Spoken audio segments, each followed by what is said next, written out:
Mateus capítulo 5, versículo de 13 a 16.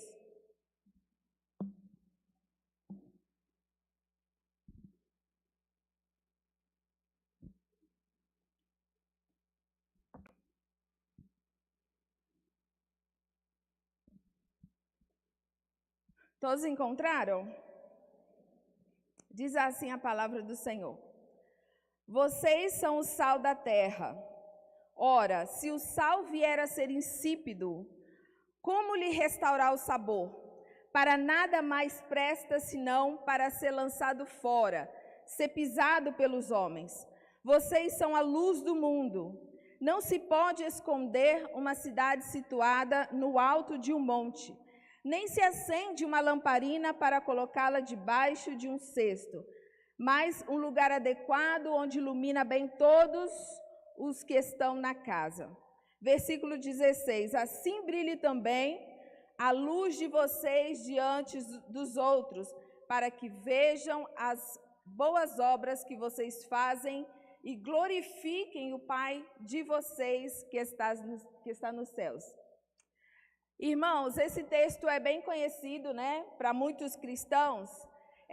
Jesus fala, vocês são o sal dessa terra. E eu quero me prender aqui nessa questão do sal. Como muitos já ouviram falar, o sal, ele tinha algumas funções naquele tempo. Ele servia para dar sabor aos alimentos, para condimentar, e até hoje a gente usa o sal com esse objetivo. Ele também era usado na preservação dos alimentos, já que naquele período não tinha geladeira, e então eles conservavam as carnes de animais, os demais alimentos com sal, né, para que não apodrecessem. Então ele tinha essa função de preservar os alimentos. E um uso pouco conhecido do sal, né, e que ainda também é usado hoje, embora seja usado pouco, é para fertilização. O sal era usado para fertilização, não esse sal que nós usamos para cozinhar, mas um sal marinho. Então, ele era usado tanto para temperar, quanto para preservar, como também para fertilizar, para dar crescimento às plantas. E disso se trata sermos igreja, né? Nós somos chamados a levar esse sabor, esse tempero para esse mundo insípido, esse mundo sem esperança. Porque a esperança das nações, eu já falei isso aqui alguma vez, não está nos governos, na política. A esperança das nações é Jesus, está em Jesus. E a igreja, ela é portadora dessa mensagem, né, que traz esse sabor à vida, que é capaz de transformar o homem, o ser humano, de dentro para fora em termos eternos. Então, Jesus, ele tinha em mente que seus discípulos eram aquelas pessoas que iam revolucionar o mundo que eles viviam, ia revolucionar a sua comunidade, as nações, dando sabor àquilo que precisava de sabor, conservando aquilo que precisava ser conservado e fazendo crescer aquilo que precisava crescer.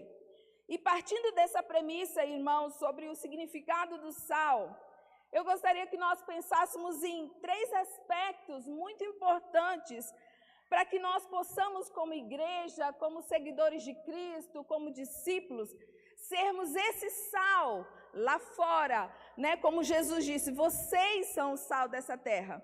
E eu quero trabalhar 3 pontos importantes com vocês, de forma acróstica aqui, sobre esse significado do sal.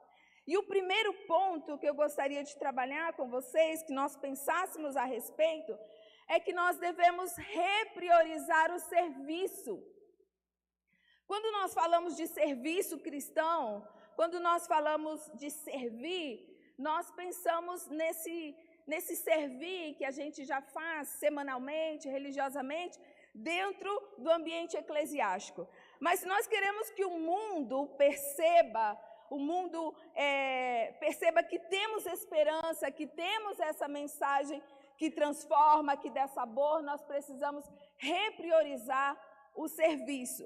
Mas não apenas o serviço que nós prestamos dentro da igreja, porque, como eu falei, isso nós já fazemos com excelência e de maneira religiosa, né? Quando eu falo religiosa, é de maneira seguida, né? Constante. Fazemos isso religiosamente, fazemos isso semanalmente. O próprio culto já é uma forma de nós servirmos a Deus, porque aqui estão empenhados equipe de louvor, diáconos, limpeza, as tias que dão aula, quem mais? Pastores, pregadores, e aí até mesmo você que está aqui sentado me ouvindo, de alguma forma você também está servindo a sua família, servimos uns aos outros, então a gente já faz isso no ambiente de culto, através dos ministérios, através das células, mas Jesus está falando também sobre os de fora, sobre servir os de fora. Porque normalmente nós não pensamos, não ficamos na nossa mente pensando como que eu posso servir os de fora, como que eu posso servir os que não conhecem a Jesus ou aqueles que eu também nem conheço. Geralmente nós não passamos tempo pensando muito neles. Geralmente nós pensamos em como servir na casa de Deus e como ser servidos também. E está bem isso, nós servimos uns aos outros. É bíblico servir uns aos outros. Mas eu quero levar você a Marcos, capítulo 10, que diz assim a palavra do Senhor. Mas entre vocês não é assim, pelo contrário. Quem quiser tornar-se grande entre vocês, que se coloque a serviço dos outros. E quem quiser ser o primeiro entre vocês, que seja o servo de todos. Nessa passagem do capítulo 10 aqui, Tiago e João estavam disputando um lugar do lado de Jesus. Senhor, quem vai estar à tua direita, à tua esquerda? Eu queria estar aqui, estar ali. E Jesus disse que, embora eles pudessem beber do mesmo cálice, ele não podia definir, porque esse lugar já estava reservado para aqueles que Deus havia escolhido. Mas ele fala depois, olha, entre vocês não é assim, porque nas nações, os governadores dos povos dominam, né? E seus maiorais exercem autoridade sobre as pessoas. Mas ele fala, entre vocês não deve ser assim. A ideia de ser o maior, de ser só servido, de estar sobre pessoas, de subjugar pessoas, no reino de Deus não é assim. Ele fala, quem quiser ser grande entre vocês, que se coloque a serviço dos outros. O que Jesus está dizendo aqui, o que Jesus tinha em mente, que a grandeza está em servir as pessoas. Ele deu o próprio exemplo, ele segue dizendo, pois o próprio Filho do Homem não veio para ser servido, mas para servir e dar sua vida em resgate de muitos. Então, se nós nos revestimos, né, dessa roupagem do verdadeiro serviço, né, de uma atitude de compaixão, de misericórdia, que a nossa vida seja dedicada a servir as demais pessoas, se nos comprometemos, né, com atender as necessidades das pessoas, que são muitas essas necessidades, com certeza, irmãos, nós cresceremos como igreja.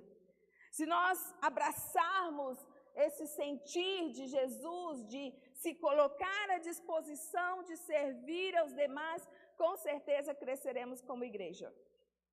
Eu ouvi certa vez a frase de um membro da FARC. Para quem não sabe, a FARC é uma Forças Armadas Revolucionária Colombiana, né? É um grupo antipolítico, revolucionário lá que sequestrava, matava pessoas da Colômbia.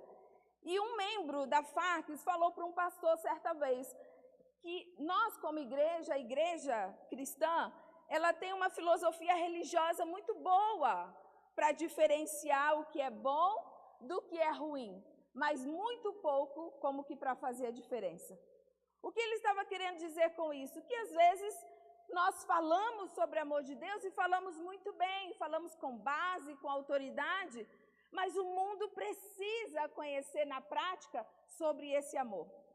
Então, o que ele estava querendo dizer é que, às vezes, nós nos fechamos no templo, vivemos, desfrutamos o amor de Deus, como nós cantamos aqui, Ele me ama, né? Deus me ama, mas lá fora, muitas pessoas não nos conhecem por causa desse amor.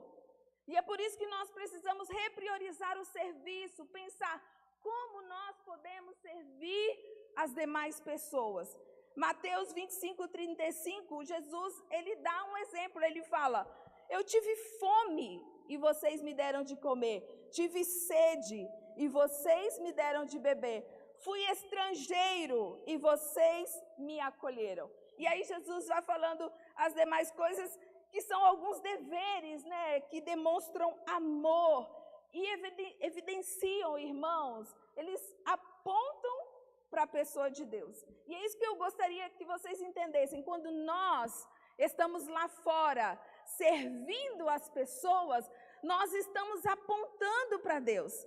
O que elas vão ver em nós é a pessoa de Deus socorrendo ela em suas necessidades, em suas angústias, em suas dores, em suas aflições. Por isso o serviço é tão importante. Por isso servir aos de fora também é tão importante. E Deus hoje nos chama para sermos esse sal que tempera, que conserva, que faz crescer. Ele nos chama a repriorizar o serviço cristão para os de fora também. Amém? E é o que diz Tiago. Ele diz que a fé nos justifica, mas as obras, elas dão testemunho da nossa fé. Se vamos ser essa igreja que o mundo necessita, nós precisamos ser esse sal que dá sabor. Nós precisamos estar ali no meio das pessoas para que elas possam ver Jesus em nós. Nós precisamos nos mover. E como fazer isso? Servindo, estando ali no meio, pensando como que eu posso ser útil, como que eu posso demonstrar o amor de Jesus lá fora. Como que eu posso servir alguém em sua necessidade? Porque se nós levantarmos os nossos olhos, como a palavra diz, levante os olhos, levante a cabeça. Olha, os campos estão brancos para a ceifa. E o que falta? Trabalhadores, diz a palavra. Falta o povo de Deus, falta o tempero, falta o sal na vida das pessoas.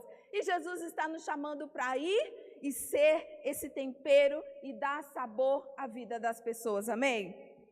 Então Jesus, ele tem os seus olhos voltados para nós como igreja, aqui para as quatro paredes, mas ele também vê um mundo com necessidade e ele deseja que nós também possamos olhar para o mundo como ele vê, esse mundo carente, precisando de um toque transformador. Porque quando nós servimos as pessoas, nós estamos refletindo o amor de Cristo. E eu quero incentivar você, porque servir aos de fora não precisa ser um evento, não precisa estar na agenda da igreja, é algo que nós fazemos no nosso cotidiano, com pequenas ações. Porque às vezes nós pensamos que pequenas ações não fazem diferença, mas elas têm um impacto enorme na vida das pessoas. Talvez você que está sentado aqui nessa noite conheceu a Cristo através de uma experiência que para algumas pessoas pode ser algo simples, pequeno, mas que transformou você, fez você sentir vontade de conhecer a Jesus e você está aqui hoje por causa disso. Então, pequenas coisas, pequenos atos, pequenas ações na nossa rua, no nosso condomínio, elas podem fazer uma diferença enorme na vida de alguém. Que pode falar, eu quero esse Jesus por causa daquilo que você fez por mim. Como Jesus mesmo disse, eu tinha fome e vocês me deram de comer. Eu tinha sede e vocês me deram de beber. Eu estava nu e vocês me vestiram. E eu nem estou falando de ação social, irmãos, eu estou falando mesmo de levar as pessoas uma consciência do reino de Deus, para que através das obras elas também possam ver que existe um Deus que as ama e se preocupa com elas. Então Deus está nos chamando para repriorizar o serviço. Repriorizar, servirmos as pessoas de fora. Ontem eu estava com um grupo de mulheres lá em Jacaraípe e estava falando com elas que até mesmo as nossas dores podem ser um instrumento para Deus nos usar na vida de alguém. Até mesmo aquelas lutas, batalhas, dificuldades que nós passamos, Deus pode transformar isso num testemunho de forma a alcançar o coração de alguém. Então, Deus só deseja que nós nos coloquemos à disposição, diga, Senhor, eu estou aqui, o que eu posso fazer pelas pessoas? E quando nós servimos, nós crescemos, tanto como indivíduo, como comunidade, como igreja, porque nós estamos seguindo o modelo de Jesus, que foi um servo por excelência, amém?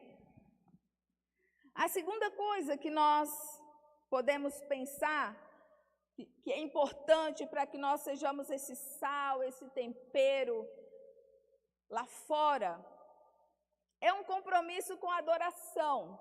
Aí você pode me perguntar, mas o que adoração tem a ver com missões, com serviço? Porque quando a gente pensa em adoração, a gente pensa em quê? Em louvor. Não sei vocês, mas para mim, durante anos, a adoração era aquele louvor mais lento, sim ou não? Aí a gente fala assim, chegou o momento da adoração, aí a gente dá aquela murchada. A gente está agitado, louvor, cantando, pulando, vamos louvar, vamos adorar. E a gente dá aquela baixada na cabeça, a voz diminui, a luz se apaga. Então, para mim, a adoração sempre foi isso. A música mais lenta, aquela que mexe com o coração, que faz a gente chorar, porque ninguém fica chorando assim, alegria, pulando e chorando. A gente chora naquele louvor mais da adoração, né?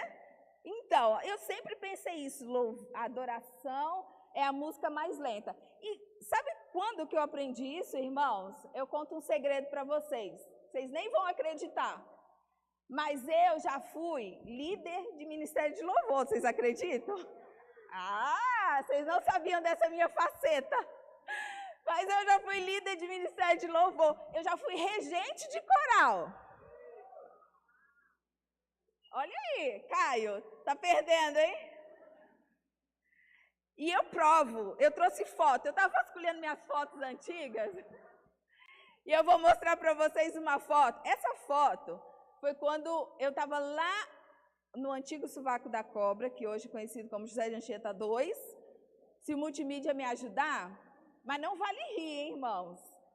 É só para ilustrar esse segredo que eu tinha guardado na manga. Vocês conseguem colocar a foto? Senão ninguém vai acreditar em mim.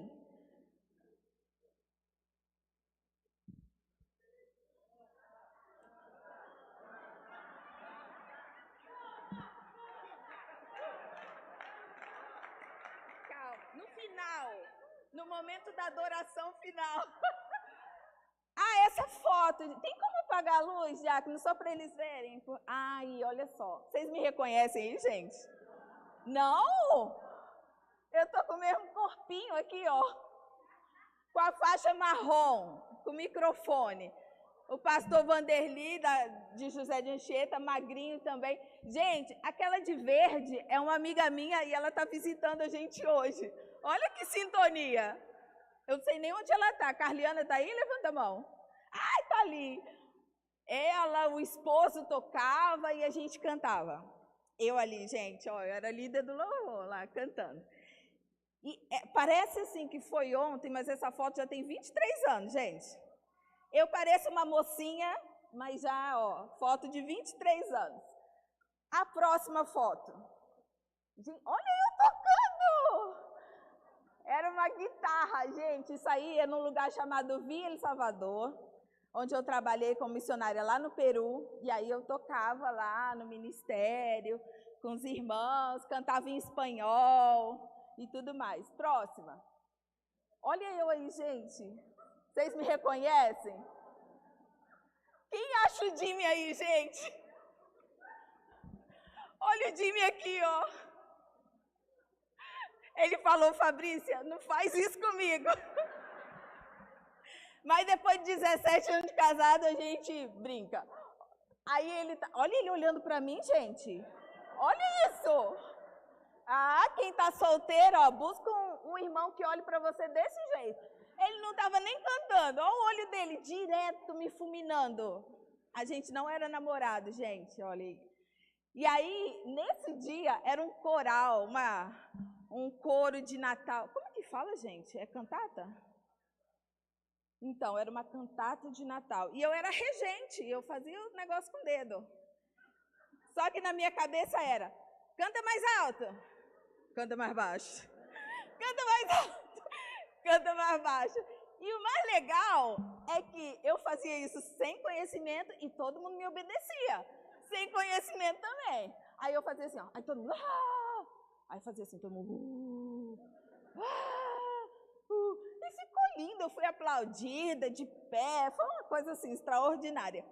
E aí, ó, eu cantei rap no Peru, porque tinha um campeonato de rap. Eu entrei lá, dancei com uns cubanos, fiz todo um negócio assim. Então, eu era da área da música, gente. Vocês não sabiam, mas eu era da área da música. E aí... Oi? Vamos dançar o rap, isso. Ai, meu Deus, estou toda comprometida agora, hein? Até o final do culto. Cantar, dançar e girar no chão? Então, aí, o que acontece? Eu me perguntava, Deus, por que eu estou no louvor? Porque um segundo segredo, eu não entendo nada de música. É nada. Sabe o que é nada? Eu arranho no violão. Eu tentei fazer um curso de teclado lá no Peru, e quando me mostraram aquele monte de símbolo com bolinha na ponta, eu falei, Deus, isso não é para mim. E eu não conseguia aprender. Então, assim, não tem nada a ver com a área da música. E aí, assim, eu ficava, Deus, por quê? Por que mais? Quando você está no campo missionário, irmãos, igual a igreja de Zé Anchieta, não tinha ninguém, assim, para tocar lá. Então, a gente começou e tal, aí foi chegando gente com talento, com dom de verdade, e aí foi ficando e eu fui saindo fora. E a mesma coisa aconteceu em outras igrejas que eu trabalhei no Peru, foi acontecendo, eu fui saindo fora.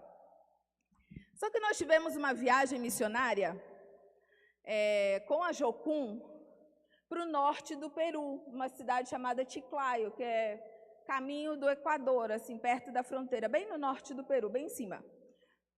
E nós chegamos nessa igreja em Chiclayo, havíamos passado por várias cidades do Peru, pela selva peruana, pela costa peruana, e chegamos lá na parte da serra peruana, do norte, que fica também na costa.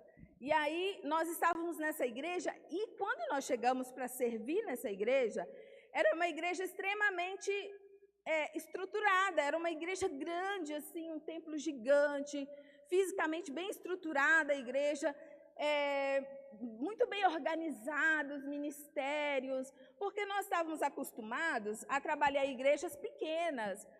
Muitas vezes nós fizemos culto na rua, sentado no chão batido, assim, as igrejas eram pequenas, e por isso nós íamos ajudar essas igrejas com evangelismo, organizando ali, né, os trabalhos da igreja, dos ministérios, mas essa última igreja que nós trabalhamos era uma igreja bem estruturada, e eu pensei, o que nós vamos fazer aqui? E o nosso líder, nas igrejas pequenas, ele tinha uma rotina para a gente de trabalho, ele determinava o que a gente precisava fazer. Nessa igreja, foi o pastor, quando chegamos, que designou a tarefa de cada um. E aí, irmãos, quando nós chegamos, ele foi falando, olha, você vai pregar no sábado, você vai pregar no domingo, você vai trabalhar com as crianças e tal. E aí eu fiquei pensando, o que ele vai me colocar para fazer? Eu e Jimmy éramos tradutores oficiais em todas as igrejas, isso nem era tarefa, era fato. Mas o que nós vamos fazer aqui? E aí ele falou, e você, apontando para mim, vai ministrar para o Ministério de Música da igreja. E aí eu pensei, meu Deus, como que eu vou ministrar? Por quê? O Ministério de Música era formado por músicos que tinham faculdade. Eles tinham faculdade de música, cursos extras. O Ministério de Louvor era super estruturado, tinha piano, flauta, saxofone, guitarra, baixo, tinha assim, era um negócio, parecia assim, um coral de anjos quando cantavam. E aí eu pensei, gente, eles vão descobrir que eu não sei nada. Eles vão descobrir que eu não sou da área da música. Aí eu falei, pastor, mas não tem outra pessoa para ministrar e tal? Ele falou, não, assim, eu orei e Deus me mostrou que é você mesmo que vai falar. Aí eu falei, ai meu Deus. E aí eu fiquei, Deus, lembra que eu só fazia isso porque não tinha ninguém? É que eu não sou dessa área. E aí Deus colocou no meu coração para buscar uma palavra, e eu orando, e Deus me deu uma palavra E quando eu fui me reunir com o Ministério de Louvor e fui ministrar, um dos líderes falou, onde você se formou? Falei, me formei lá no Sovaco da Cobra. Lá na Faculdade da Vida. Lá no Sovacão da Cobra. Não, se eu fosse traduzir, ia ser La Axila de la Culebra. Que é mais esquisito ainda. Ai, La Axila de la Culebra. Aí eu falei, eu não tenho informação. E você vai falar o que pra gente? Eu falei, não sei. Deus, me socorre aqui. E eu não tinha conhecimento, mas Deus tinha colocado no meu coração para falar sobre o verdadeiro adorador, as características de um adorador e tal. E eu lembrei de um livro que eu havia lido, de John Maxwell, que fala que talento não é tudo. Eu falei, eita Deus, vou falar com eles que talento não é tudo, sendo que o que eles mais têm aqui é talento.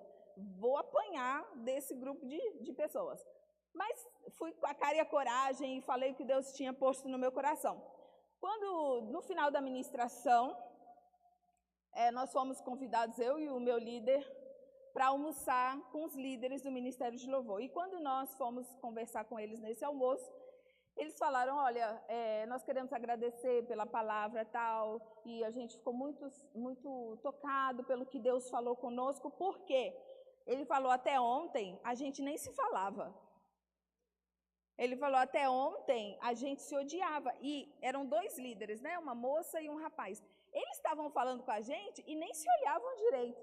Ele falou, as equipes não se falam nem entre si, nem uma com a outra. A gente chega, toca e acabou. A gente não conversa. Por quê? Porque havia ali uma briga de egos, de talento. Eu sei mais, eu me formei na faculdade tal, eu tenho, né, conhecimento aqui e ali. E estava eu lá no meio, a formada ali em José de Angeta, falando com eles. E aí, eu fiquei pensando exatamente sobre isso. Que adoração não tem nada a ver com louvor. Não tem nada, não se trata de estar aqui tocando ou não tocando. A adoração é algo que tem duas vertentes importantes, 2 pontos importantes. Intimidade com Deus e obediência. Não tem a ver com louvor. Os judeus, quando pensavam em adoração, não pensavam em cantar, eles pensavam em sacrifício. Então, nada tem a ver com estar cantando, ou saber cantar, ou não saber cantar. Faz parte, o louvor é uma forma linda e expressiva de adoração a Deus, mas não é o cerne da adoração. Então, não se trata de quem está aqui em cima ser um adorador, mas se trata de todos nós que conhecemos a Jesus, buscarmos essa vida de intimidade com Deus, de intimidade e obediência. Romanos 13 diz assim, por meio de Jesus, portanto, ofereçamos continuamente a Deus um sacrifício de louvor, que é fruto de lábios que confessam o seu nome. E ainda diz, não esqueçam de fazer o bem e repartir com os outros o que vocês têm, pois de tais sacrifícios Deus se agrada. O que Jesus está dizendo aqui, o que Romanos está dizendo é que nós devemos continuamente oferecer esse sacrifício de louvor a Deus, que é um coração que expressa gratidão, intimidade com Deus, mas que também nos leva a obedecer e a repartir aquilo que temos com as demais pessoas. E que Deus se agrada disso.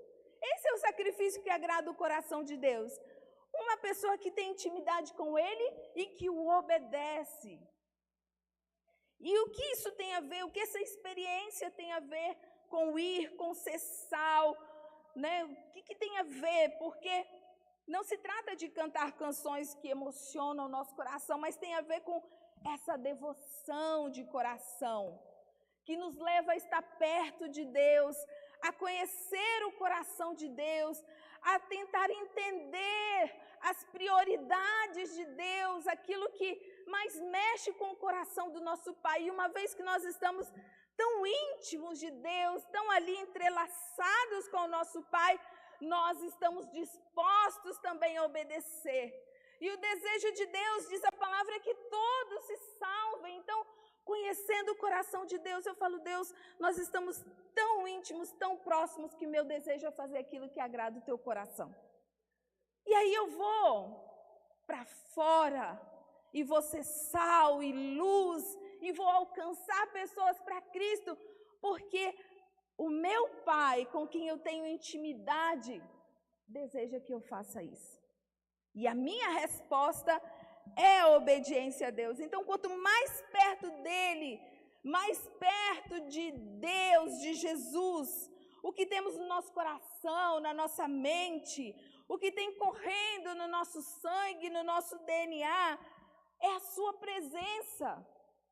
E aí, o que a sua presença vai produzir em mim e em você?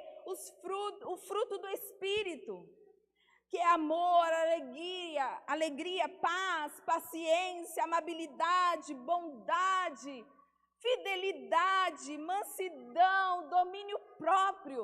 É isso que a presença de Deus vai produzir em nós. E são essas características, irmãos, que o mundo está desejoso de ver num adorador. É isso que o mundo espera conhecer em nós, para que eles digam, vale a pena seguir a Jesus, vale a pena abraçar esse evangelho de poder que transforma, que salva, que purifica, que nos anima, que nos levanta, que nos resgata. Por isso é importante nós termos um compromisso com uma vida de adoração, que é contínua. Não é uma adoração de domingo, mas é uma adoração de todos os dias, em todo o tempo. E isso vai refletir, essa presença de Deus em nós, vai refletir lá fora, para as pessoas que não conhecem a Cristo. E eu fiquei pensando nesse ministério de louvor tão lindo, tão capacitado, mas que não refletia a presença de Deus. E às vezes nós achamos que as nossas ações, elas não interferem no reino de Deus, mas elas interferem. Quando nós colocamos o ego, o orgulho, o ressentimento, a raiva e todas essas coisas que não são fruto do Espírito, por em cima da intimidade com Deus e da obediência, obviamente que isso vai refletir lá fora. Então Deus está nos incentivando a passar tempo com Ele, a sermos verdadeiros adoradores, a estar em intimidade com Deus, a obedecer a sua palavra. E as pessoas vão olhar para nós e vão estar desejosas de conhecer esse Deus que um dia nós conhecemos, a qual nós adoramos aqui e na nossa casa e onde nós nos encontramos. Amém? Deus te chamou para servir, para ser um adorador. E também, queridos, seguindo essa linha, acróstica aí da palavra sal. Terceira coisa que nós precisamos para ir e ser esse sal lá fora é pregar libertação aos presos. Isaías 61, 1-4, diz assim a palavra do Senhor: o Espírito do Senhor Deus está sobre mim, porque o Senhor me ungiu para pregar boas novas aos pobres. Enviou-me a curar os quebrantados de coração, a proclamar a libertação aos cativos e pôr em liberdade os algemados. Versículo 2 diz: e apregoar o ano aceitável do Senhor e o dia da vingança do nosso Deus, a consolar todos os que choram e a pôr sobre os que choram em Sião uma coroa em vez de cinzas, óleo de alegria em vez de pranto, manto de louvor em vez de espírito angustiado. E eles serão chamados carvalhos de justiça, plantados pelo Senhor para a sua glória. Reconstruirão as antigas ruínas, restaurarão os lugares anteriormente destruídos e renovarão as cidades arruinadas, destruídas de geração em geração. Então, para que nós sejamos esse sal, esse tempero que dá gosto, esse sal que conserva, que não permite que esse mundo se apodreça ainda mais, e fazemos crescer aquilo que precisa crescer como um fertilizante, nós precisamos entender que o Senhor nos ungiu para um propósito. Quando nós lemos esse texto, que é um texto profético de Isaías, ele se cumpre em Jesus no livro de Lucas, no capítulo 4, quando Jesus vai à sinagoga lá na sua cidade natal, e ele abre neste livro e ele fala que se cumpriu ali a profecia de Isaías. E nós recebemos por meio de Jesus essa mesma unção. Essa unção que é uma capacitação do Espírito para que nós possamos ir e libertar aqueles que estão presos. Geralmente nós pensamos na unção relacionado à eloquência para falar, né? Ao batismo com o Espírito Santo, mas essa unção, ela nos capacita com um propósito de servir as demais pessoas e para libertar os presos.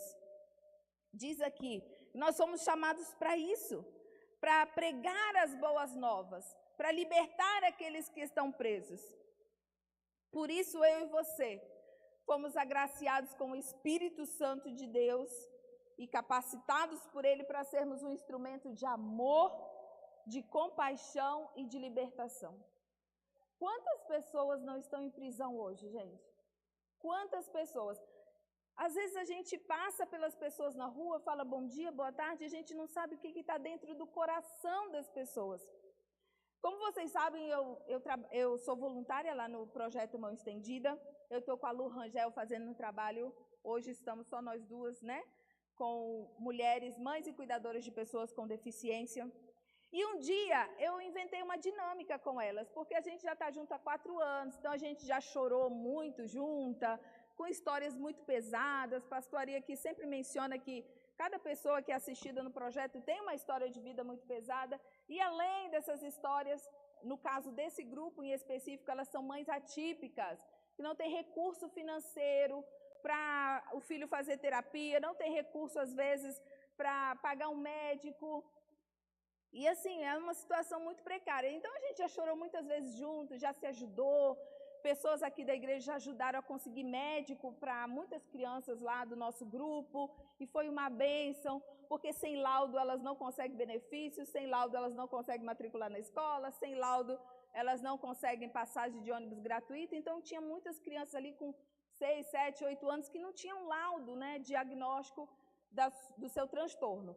E aí eu falei, vou fazer uma brincadeira com essas meninas para a gente rir, pensando numa coisa bem legal. E aí eu comecei a brincadeira, que era mais ou menos assim, levei várias sacolas de presente, coloquei coisas simples dentro das sacolas, tipo, eu coloquei lata de ervilha, pacote de orégano, pirulito, coloquei tudo que eu achei lá em casa, assim, no armário, eu fui colocando nas sacolas, mas coloquei em embrulho de presente. E aí cada uma podia escolher seu embrulho. Quando elas abrissem esse embrulho, elas poderiam falar o que aquilo remetia à vida delas naquele momento. Então, quem pegou marshmallow? Eu falei, marshmallow é um doce, uma guloseima doce, suave. O que é suave na sua vida? Aí elas iam falando. Irmão, você acredita que em vez de rir, estava todo mundo chorando? E eu falei, meu Deus, eu não acredito. Aí uma pegou jiló. Eu levei meu jiló, que eu amo jiló. Já falei isso aqui, né, gente? Que eu sou apaixonada por jiló. Levei meu jiló. Aí abri e falei, tem situações na vida que são amargas. Já passou por uma situação? Era uma situação extremamente amarga. Aí ela chorou, a outra chorou. Teve uma que chorou muito com um pirulito, que eu achei que ia ser a coisa mais legal para brincar. Eu falei, pirulito é doce, tem que sugar. O que te representa? Aí ela começou a chorar, a falar da família, está com transtorno mental, síndrome do pânico, não está saindo de casa. E foi aquele chororô. E eu falei, meu Deus, a gente não sabe o que está no coração das pessoas. As pessoas realmente estão precisando ser ouvidas, precisando ser acolhidas, estão aprisionadas em dores, angústias, que a gente às vezes acha que está tudo bem. Você abre a porta do seu apartamento, fala oi com a sua vizinha, e você acha que está tudo bem, mas se você empresta o seu ouvido por uns minutos, você vai ver quantas pessoas estão aprisionadas, estagnadas na vida, porque não conseguem sair de determinadas situações. E Deus espera que eu e você, ungidos, capacitados, chamados, possamos ir a essas pessoas e levar libertação a elas. Deus espera isso de mim e de você, que nós sejamos essas pessoas. Eu conheci uma pessoa há pouco tempo, né, que alguém aqui da igreja conheceu no Uber, e era uma pessoa que precisa muito de apoio, de ajuda. E aí, às vezes no cotidiano, nós vamos ver quanto as pessoas estão aprisionadas. Às vezes, irmãos, eu vou levar a Moriá na escola e estou num dia muito agitado, cabeça a 1000 por hora, aquela vontade de chorar. Aí eu falo oi com alguém, pergunto como você está, como é que está seu filho? E não dá nem tempo de eu desabafar, porque a pessoa está toda carregada de coisas. E eu penso, bom, eu tenho o Senhor, a qual eu posso recorrer nas minhas dores e angústias, mas ela não. E é isso que nós devemos pensar. Existem pessoas lá fora que estão ao borde da desesperação, porque elas não têm o Senhor sustentando, animando. Elas não têm esperança, não têm promessa. E é isso que nós levamos quando falamos de libertação, as pessoas lá fora. Essa esperança que nós temos, as promessas que nós recebemos um dia de vida eterna, de que um dia nada dessas dores, dessas tristezas, dessas lutas vão existir mais. As pessoas lá fora precisam ouvir essa boa notícia. Vai passar. É o que geralmente eu falo com o Mateus, falo, meu filho, vai passar. Lá no céu não vai ter nada disso. A gente não vai estar preocupado se você vai estar respirando bem ou não. Lá no céu, se Jesus não te curar aqui, mas lá no céu você vai andar, vai correr, porque nada disso vai acontecer. E a gente se apega a essa promessa e a gente levanta todo dia e levanta a cabeça e vai para a luta e continua porque temos promessa na nossa vida. Mas nós queremos que aqueles que estão lá fora, que não conhecem a Jesus, possam desfrutar dessas promessas, dessa esperança que Jesus dá a cada um de nós dia a dia. Então, quando nós falamos de pregar a libertação, quando nós lemos esses versículos, nós lembramos da nossa missão de ser restauradores, de libertar as pessoas, né? Então, que nós possamos abraçar essa missão com fervor, sendo mesmo sal, luz na vida das pessoas, inspiração para aquelas que precisam de ajuda e de esperança. Para ir, irmãos, pelo poder do Espírito, Ele já nos ungiu, Ele já nos capacitou para pregar as boas novas, para pregar liberdade de todo domínio do pecado, de todo medo do inferno, de todas as prisões em diversas áreas da vida, emocionais, vícios, prisões financeiras, prisões espirituais. Deus nos chamou para ser esse instrumento de libertação na vida das pessoas. E como nós fazemos isso? Levando o conhecimento da palavra. Jesus disse lá em João, que é o tema do nosso evangelismo no dia da verdade, o que ele disse? Conhecereis e a verdade. E para que as pessoas experimentem a liberdade, essa verdade ela precisa ser conhecida. E para que ela seja conhecida, ela precisa ser compartilhada, anunciada, pregada. Romanos diz, 2 Timóteo diz que Deus deseja que todos os homens cheguem ao conhecimento de Deus, que sejam salvos. Agora, como serão salvos? Aí Romanos 10 diz, porque todo aquele que invocar o nome do Senhor será salvo. Mas aí o autor de Romanos diz, como, pois, invocarão em quem não creram? E como crerão naquele quem não ouviram falar? E como ouvirão se não houver quem pregue? Isso se resume a ir, a sair, porque se a verdade liberta, se o conhecimento da verdade liberta, como que eles vão conhecer se eles nunca ouviram falar? Como que eles vão invocar o nome daquele que eles nem conhecem? Então nós precisamos ir. Nós somos essas pessoas que aqui diz, como ouvirão se não há quem pregue? Nós devemos ir pregar para que eles possam ouvir, crer e invocar o nome do Senhor e serem salvos.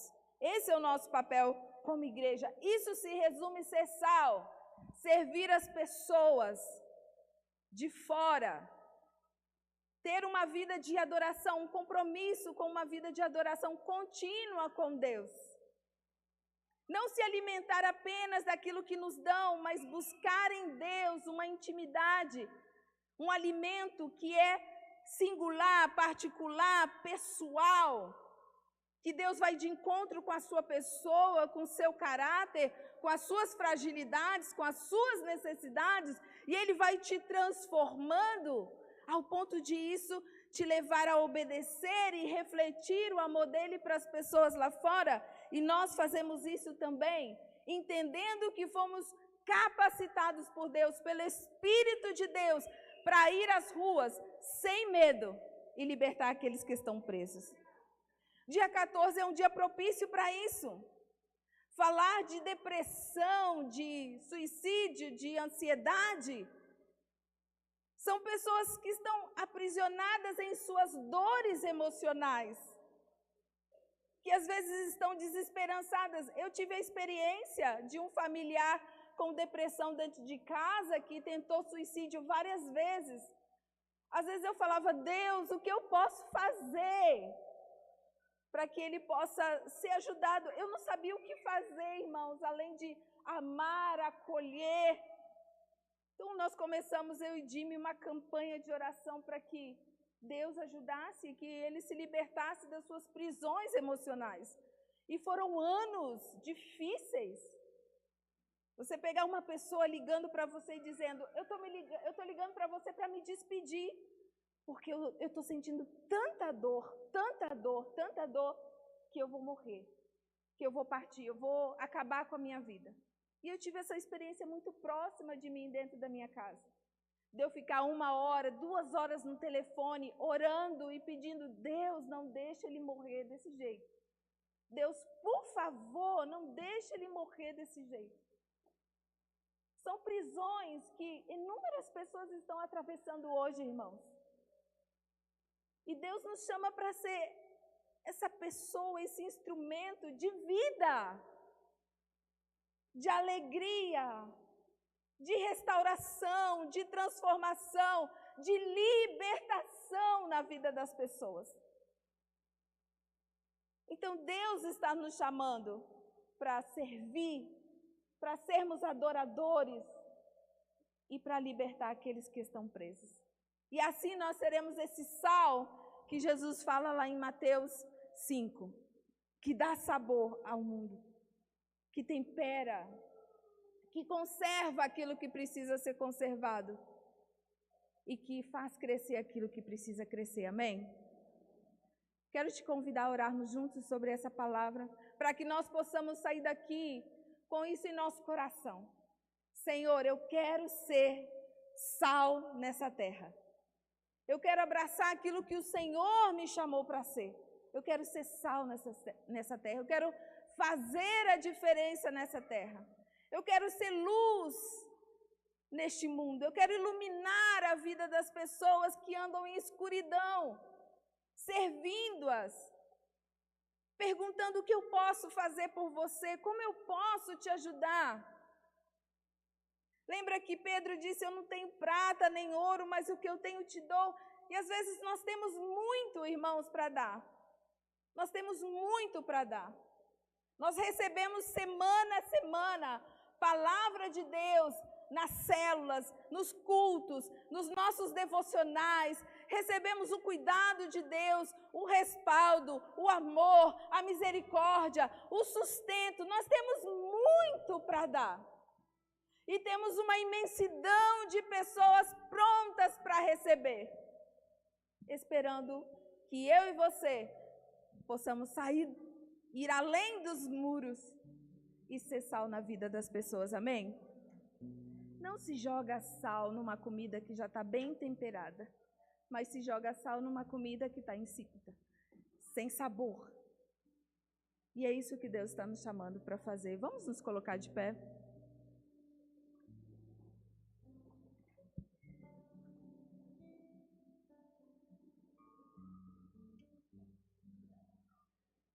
Gostaria de convidar você a fechar os seus olhos e orar comigo.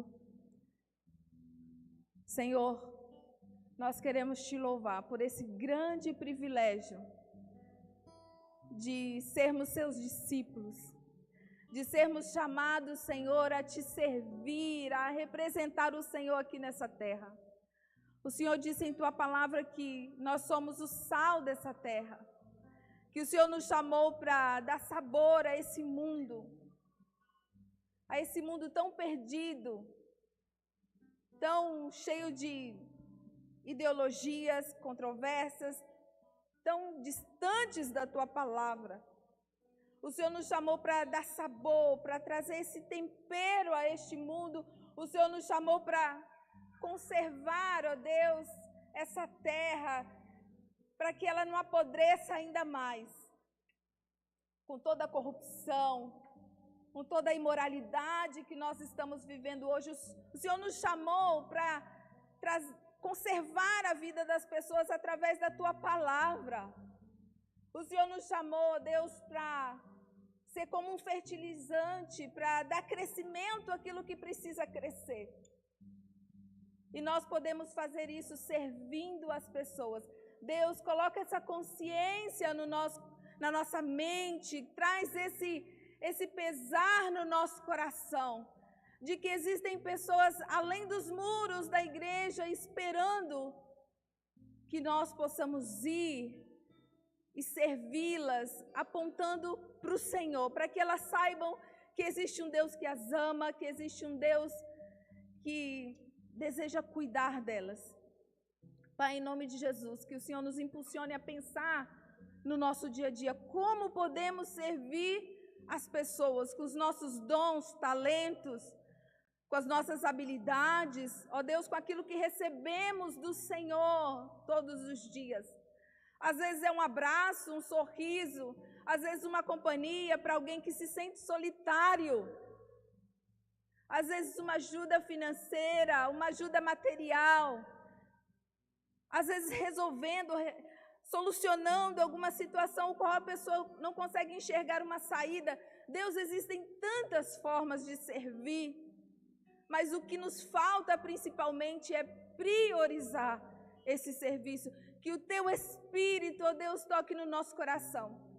E como igreja nós não venhamos a pensar só em ser servidos nas nossas necessidades, mas que nós possamos servir aos outros, que nós possamos servir as pessoas, para que elas saibam que existe um Deus que as ama. Nós também clamamos, ó Deus, para que o Senhor nos levante, ó Deus, tanto de forma individual como comunidade, para que sejamos verdadeiros adoradores.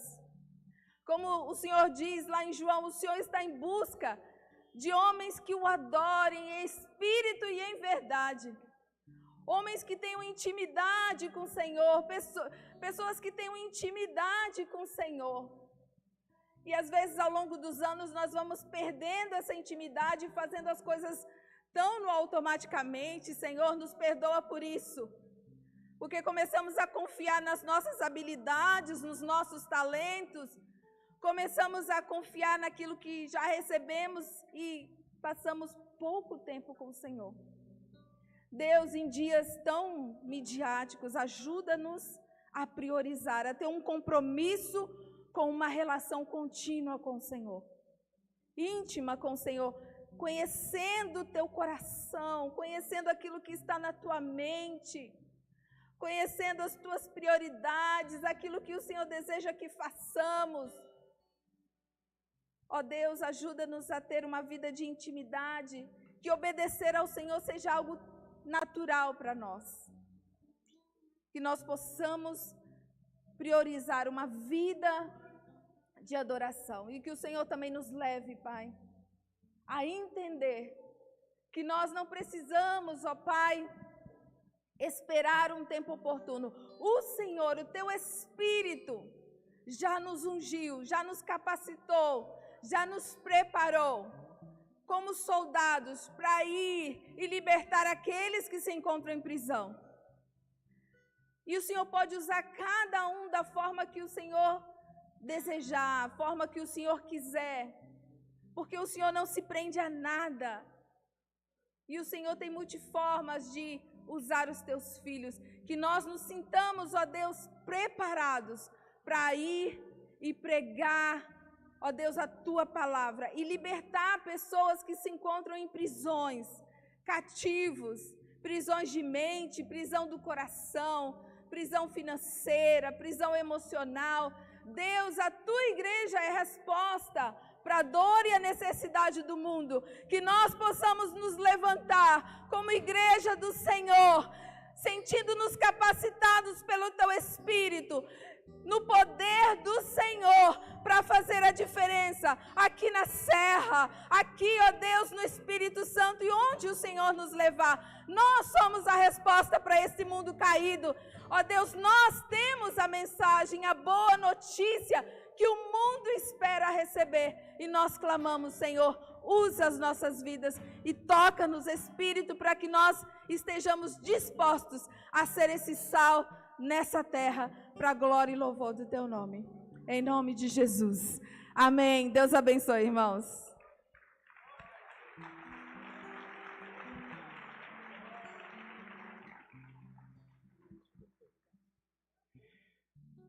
Continue com seus olhos fechados.